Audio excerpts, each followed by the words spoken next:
గుంటూరు జిల్లా తాడేపల్లిలో వైఎస్ఆర్ కాంగ్రెస్ పార్టీ కార్యాలయ భవనం కూల్చివేత ప్రారంభించారు. ఉదయం 5:30 నుండి కూల్చివేత ప్రారంభించారు. ప్రొక్లైన్లు, బుల్డోజర్లతో భవనాన్ని కూల్చివేస్తున్నారు.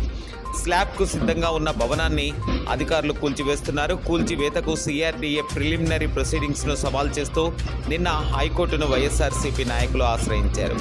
చట్టాన్ని మీరి వ్యవహరించవద్దని హైకోర్టు ఆదేశించింది. సిఆర్డీఏ కమిషనర్కు హైకోర్టు ఆదేశాలను వైఎస్ఆర్సీపీ న్యాయవాది తెలియజేశారు. హైకోర్టు ఆదేశాలను బేఖాతరు చేస్తూ వైఎస్ఆర్సీపీ కార్యాలయ భవనాన్ని కూల్చివేశారని వైఎస్ఆర్సీపీ నాయకులు ఆరోపిస్తున్నారు.